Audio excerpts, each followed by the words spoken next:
II.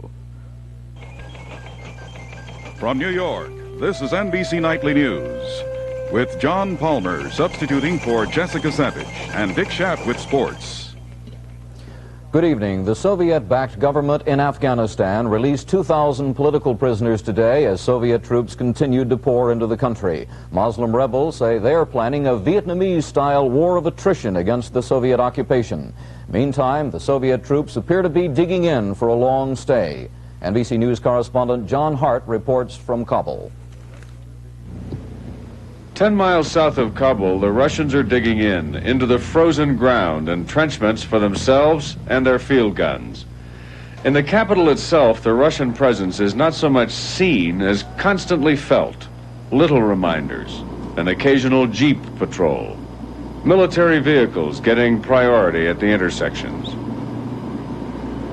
And once in a while, bigger reminders, as on Saturday, when a couple dozen tanks just showed up at a downtown park for no apparent reason, and then left. A maneuver quite visible from the American embassy, where 30 Americans remain, led by a charge d'affaires, 10 of them Marines. There are maybe 75 other Americans living in Kabul, teachers mostly. One of them is Larry Callahan of Phoenix, Arizona. He's been here more than a year. What are the Americans doing, those remaining here? The Americans are keeping a low profile. They're staying out of areas that would be unsafe for Americans to be. For example? For example, an area where maybe a lot of Russians would choose to shop or to be. So Americans are staying out of these areas. They're afraid of what the Russians might do? Or? I think they're afraid of terrorists. If someone wants to shoot a Russian, then they're not going to say that's a Russian, that's an American. They're just going to shoot. It's hard to measure the depth of Afghan feelings about the Russians, but as individuals, Russians are at some risk in this city. Apartment houses where Soviet families live in Kabul have guards outside. And by one report, 10 Russians have been killed in separate attacks by local people since the invasion and coup. In one attack, by stones, others by guns and knives. Diplomatic sources here believe that even with the kind of resistance reported down the road toward the Khyber Pass, the Russian-backed government is in control of the country's 5 major cities. And while the cities are not the country by any means, they are the governmental centers. And with the strength of the Soviet deployment, it appears the communist forces are well equipped to defend them. John Hart, NBC News, Kabul, Afghanistan. In neighboring Pakistan, as many as 1,000 Afghan refugees a day are streaming into that country to escape the advancing Soviet troops. NBC News correspondent Mike Chinoy has this report from the Khyber Pass. They've come from all over Afghanistan, usually in small groups on donkeys or camels or battered trucks or by foot through some of the world's most rugged terrain in a desperate bid to escape advancing Russian troops. There are more than 400,000 of them stretched out along the desolate Pakistan-Afghanistan border now. Some fled prior to the Russian invasion, seeking refuge from previous pro-communist regimes in Kabul. But many, like these people, have crossed the border since the Soviet attack. With his family and friends, Haji Azrad Gul walked for 10 days through the mountains from Kabul to reach Pakistan. En route, he says his group was repeatedly strafed and bombed by Russian planes. Many bombs. Many bombs, sir. Many bombs. Many bombs. Arriving exhausted, destitute, and hungry, the refugees have created staggering problems for Pakistan, a poor, backward, nearly bankrupt country with few resources to care for them. Some makeshift camps have been set up, and the Pakistan Army has provided a few tents. But many refugees have no shelter and must sleep outside in freezing winter weather. The government gives each Afghan 40 cents a day for food, but it's barely enough to buy the minimum necessary to stay alive. The United Nations High Commission for Refugees has finally begun to provide some help, but it's not enough, and it's not reaching the newest arrivals deep in the mountains. With the Soviet Union steadily tightening its grip on Afghanistan, more and more Afghans are fleeing and arriving here to face the prospect of a bitterly cold winter with inadequate shelter, insufficient food, and little hope of an early return to their homeland. Mike Chenoy, NBC News, in the Khyber Pass. Defense Secretary Brown, now visiting China, had a warning today for Moscow. We'll have that story and more news in just a moment.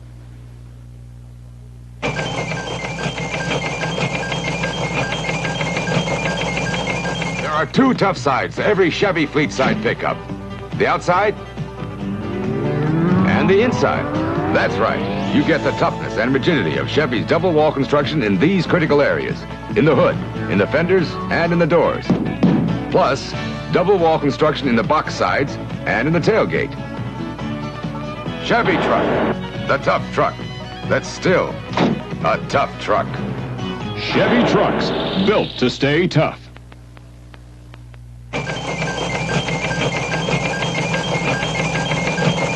Your nasal spray again, and again, because congestion keeps coming back. Get relief with Dristan Long-Lasting Mist. Adult Strong lasts the whole day long. Compare. Regular sprays last up to 4 hours.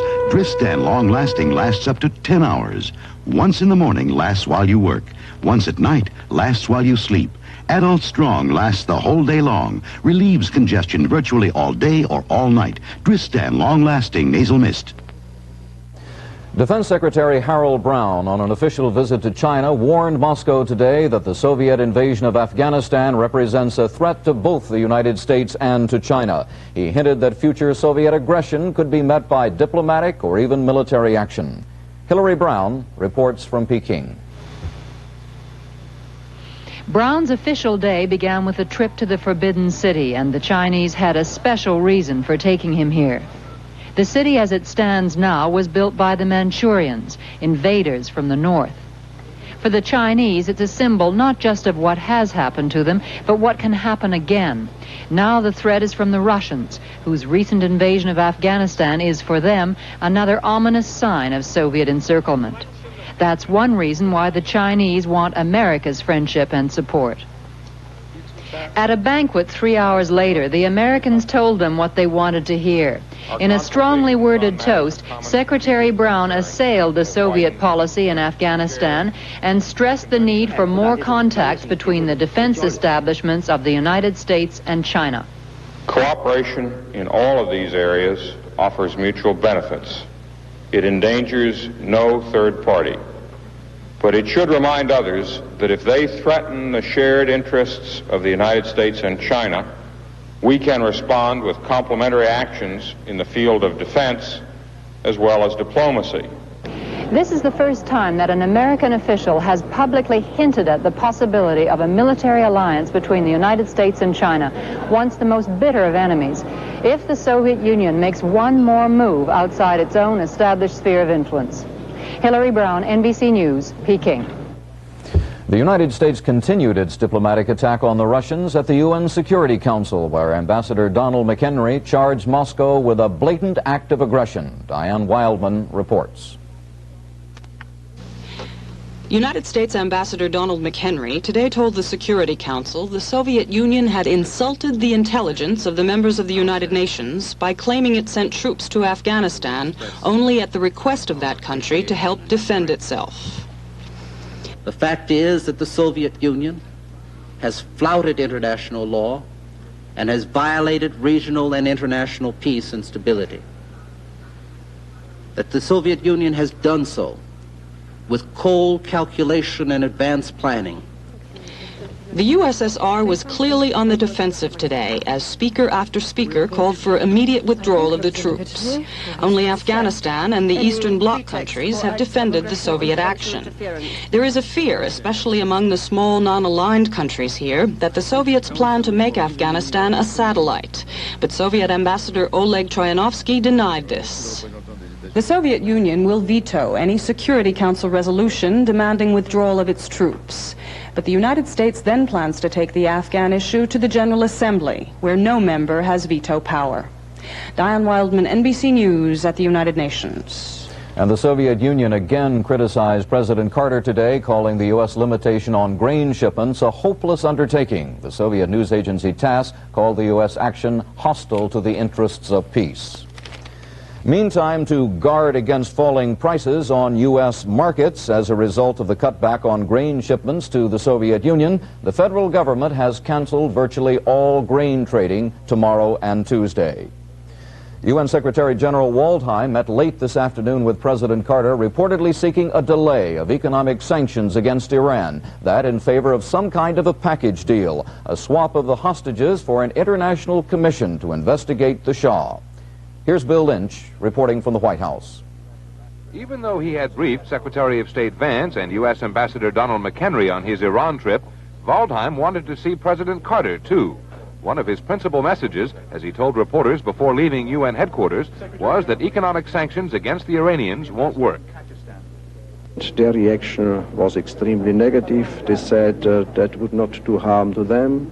They wouldn't care about sanctions. They would get what they need from other quarters, and therefore do not expect that such a measure would change the situation. Certainly not their attitude towards the problem. But as he and Secretary Vance returned from Camp David, President Carter still sounded committed to going ahead tomorrow with the economic weapon. We'll try not to delay it. Inside the Oval Office, the president commended Waldheim for a great act of courage in going to Tehran and joked that Ambassador McHenry had wanted to go too. Unless the Secretary General is able to change Mr. Carter's mind, the United States will go back to the Security Council tomorrow afternoon to seek a limited trade embargo against Iran. But with no strong support from Waldheim and with a growing prospect of a Soviet veto, the outlook is not bright. Bill Lynch, NBC News, the White House.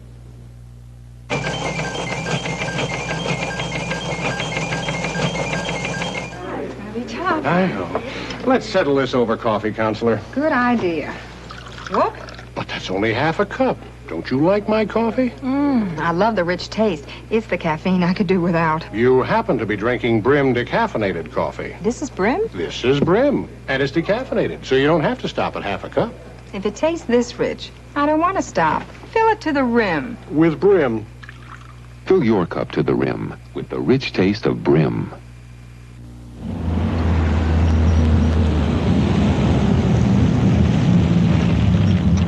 What could you do with $100,000? In the new Reader's Digest $500,000 sweepstakes, you could walk away with top money, $100,000. Over 53,000 other cash prizes. Watch the mail for your Reader's Digest sweepstakes letter, then send this entry back fast. The quicker you enter, the more you could be eligible to win. Top money, $100,000. But you can't win if you don't enter.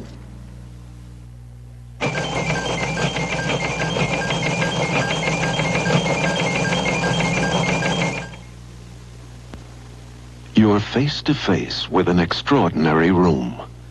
Before there was a Noguchi sculpture. Before there was a Parsons table. Before there was a Barcelona chair. Before there was anything, there was Karistan. The first step to a beautiful room. Don't just buy a carpet. Invest in Karistan.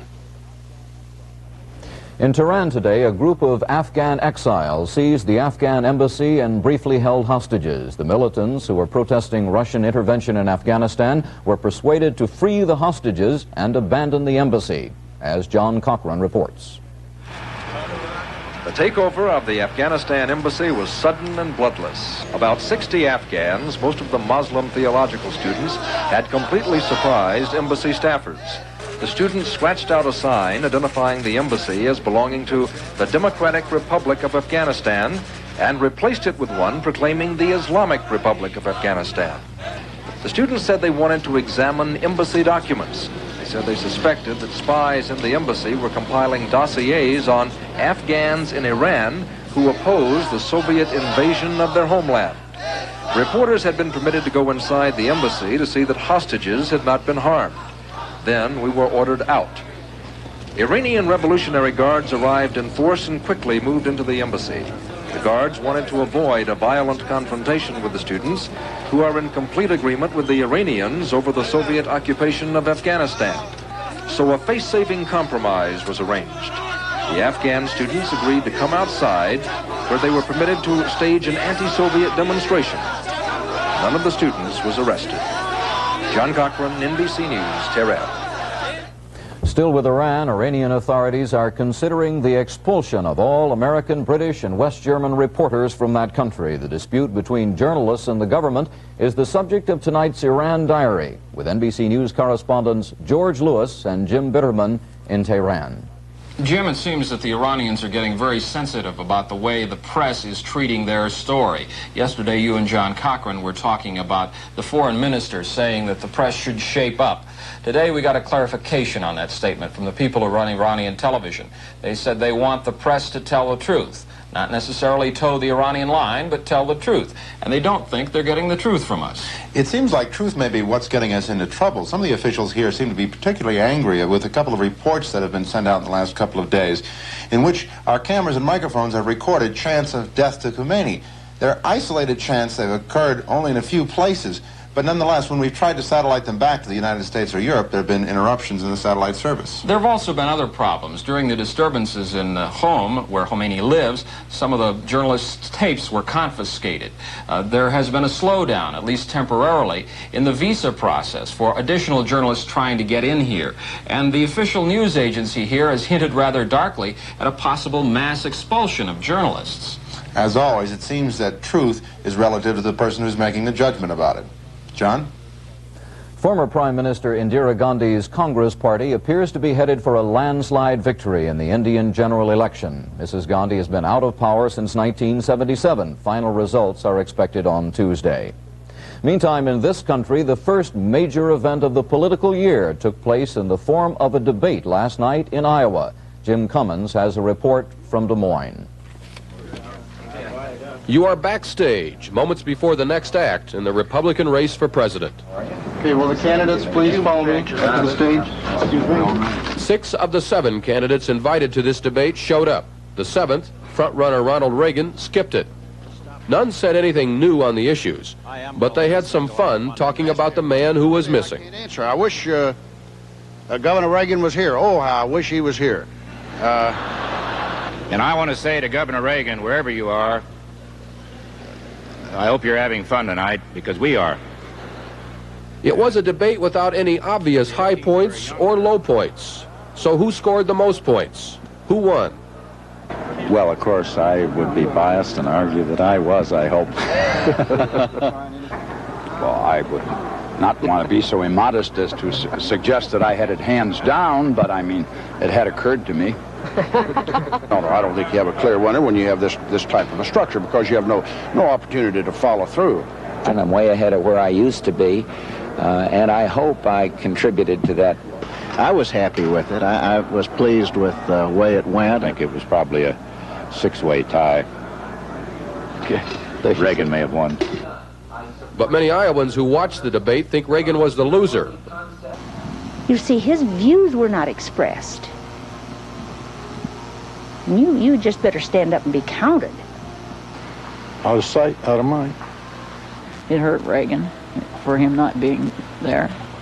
Last night's debate probably was most helpful to candidates like Crane and Anderson. They are not as well known as the others and should benefit from the added television exposure here in Iowa. Jim Cummins, NBC News, Des Moines. Police in Nairobi, Kenya have reopened an investigation into the death of Joy Adamson, the author of Born Free. She had been reported killed by a lion last Thursday, but a newspaper in Kenya says police are following a tip that Mrs. Adamson had been murdered. The newspaper quoted police reports saying there were no claw marks on the woman's body and that at the time of her death, her car had been stolen.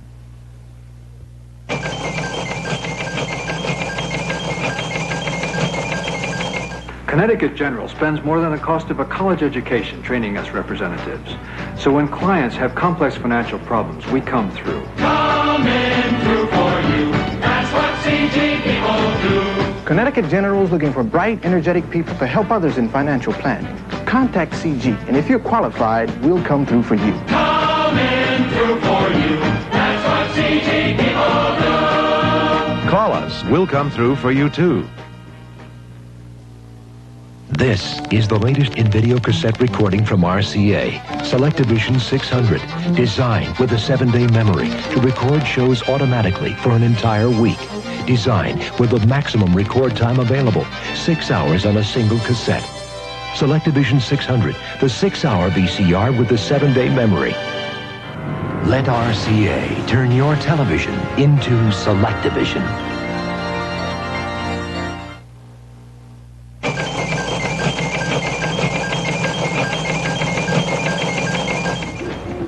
I see you're buying a long-lasting nasal spray. Why? It gives me long-lasting relief. How long? Well, it says 8 to 10 hours. Here's Duration nasal spray. How long does it give relief? It says up to 12 hours. That's some difference. That's 2 to 4 hours longer. That's because Duration has the longest-lasting nasal decongestant. Now, which one are you going to use? Why, this one. Duration. Duration with up to 2 to 4 hours more relief. The proof's on the package. And now a look at sports, and especially the pro football playoffs. Here's Dick Schaap. Dick?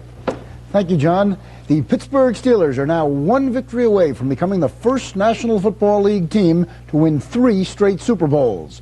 Underdog Houston took an early 7-0 lead when this Pittsburgh pass thrown by Terry Bradshaw was picked off by Vernon Perry, the rookie free agent who intercepted 4 passes last week. Perry this time ran 75 yards for a touchdown. Pittsburgh caught up at 10-10 in the second quarter when Bradshaw slipped this pass past Perry to Benning Cunningham. Bradshaw threw another touchdown pass before halftime, this one to John Stallworth. In the third quarter, Houston seemed to catch up on this Dan Pastorini pass to Mike Renfro, but the officials ruled no touchdown, saying Renfro was still juggling the ball after his feet landed clearly in bounds. Pittsburgh went on to win 27-13, with Rocky Bleier getting the final touchdown. One of the keys to Pittsburgh's victory was the ineffectiveness of Houston's Earl Campbell, who obviously was not so healthy as he had been claiming to be in the days leading up to the game. Campbell, still slowed by a recent groin injury, ran 17 times and gained only 15 yards. In the National Conference Championship game, Los Angeles is leading Tampa Bay 6-0 in the third quarter. In hockey, the Philadelphia Flyers have gone 34 games without a defeat, and they're without the man who was once their symbol. His name is Dave Schultz, and at the age of 30, he plays minor league hockey for Rochester. But only 5-6 years ago, when the Philadelphia Flyers were the best team in hockey and the meanest, he was the personification of the Flyers. They were called the Broad Street Bullies, and he was the head bully, the enforcer, the man who set records for penalties and brawls. Schultz knew what he had to do for Coach Fred Shiro's Flyers. I mean, he didn't say, Schultz, go, that guy's got to get taken care of. Stand up to him. But I knew what I was supposed to do. And I knew I didn't have to do it, I suppose. But I felt, it was, that's what I was there for. The monster in Dave Schultz was always part myth. People used to say, the big, tough Schultz, I wasn't that tough. And I was just as intimidated, if not more intimidated, than most of those guys I had to go against. But Schultz didn't act intimidated. He couldn't. He wouldn't. I put a lot of pressure on myself in a way, too, I suppose. I thought I had to do this, and I don't know why. I mean, I never had no confidence in my hockey playing ability. Schultz started this season with Buffalo, his 4th National Hockey League team in 4 seasons. He was sent down 2 months ago. He doesn't expect to get back up. I guess a natural thing would be to say, I'm going to work so hard and I'm going to get back up there. I mean, wouldn't that be exciting? I was there. I had my ups and downs in the National Hockey League. I only played regular 2 seasons out of 7. I'm tired of it. I want to do something else. Dave Schultz at 30. Time for a new career. John? Thank you, Dick. Coming up next, Christmas on the Outer Banks. That story in just a moment.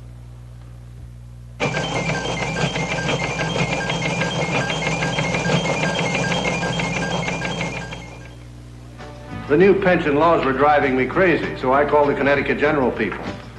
And did they come through for me? Coming through for you. That's what CG people do. We had some dental bills. Then my company got a Connecticut General Group dental plan. CG sure came through for us. Coming through for you. That's what CG people do. Call us. We'll come through for you, too. One day you realize you're not going to be 21 forever, yet you always want to look your best. That's the time many women discover a secret, oil of Olay. It's not greasy, yet it eases dryness by working with your skin's own natural fluids to help your skin stay softer and smoother, no matter what your age. Oh, Cynthia, you look super.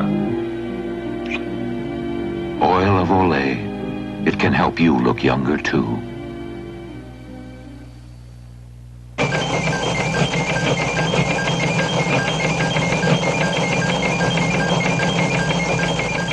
Hey, Vicks Sinex long-acting's amazing. Lasted you through the day's plowing. More than that.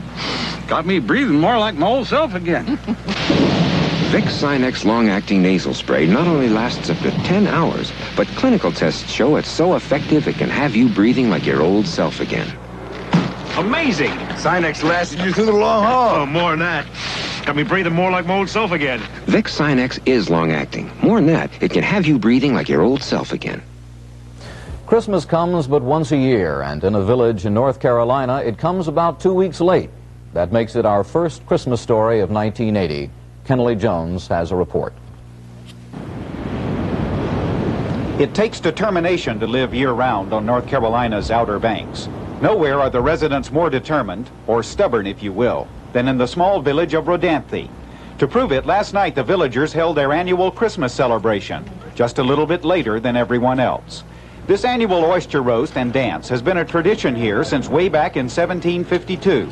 That was the year King George directed his subjects to use the new Gregorian calendar, which meant Christmas fell in December rather than in January. But the Outer Bankers defied the king and continued to celebrate Christmas on January 5th. Their descendants still observe the date in honor of their ancestors' independence. They call it Old Christmas. And it seems as though it had died down a little bit for a while, and now the younger generation is picking it back up, and hopefully we'll be carrying it on. The highlight of the celebration each year is the appearance of Old Buck. Legend has it that a lone steer survived a cattle boat sinking off the coast, and the Outer Bankers tamed it as a pet. After it died, it continued to come back and pay a visit each year on Old Christmas Day.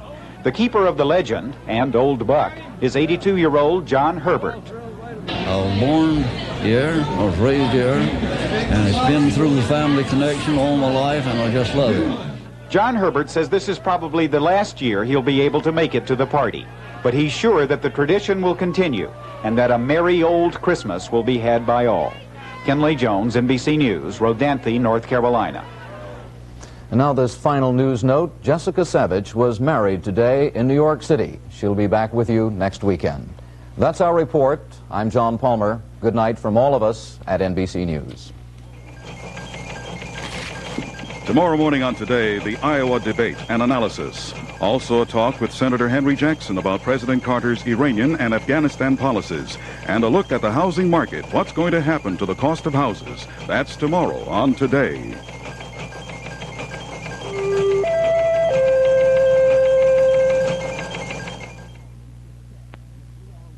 Carl Malden is Skag. In a 3-hour world premiere, his family always turned to him. Without him, we're just boarders in that house. Then a stroke. And for the fight of your life. Now he was dependent on them, and he couldn't take it. You don't want to see me, Pete? His son couldn't face it. He was begging you to come. Skag, a story of survival and a lot more. A series premiere tonight. Are we almost there? I'm starving. Only 5 miles to a Hardee's Big Roast Beef. 5 miles? What a sandwich. Tender, juicy roast beef, sliced in, piled high on a toasted bun. Stop. You've never tasted a roast beef sandwich like Finally. May I take your order? I wonder what we ought to have. What? 2 big roast beef sandwiches. That's how you Thank you, ma'am. Hardee's, best eating in town, up and down and all around.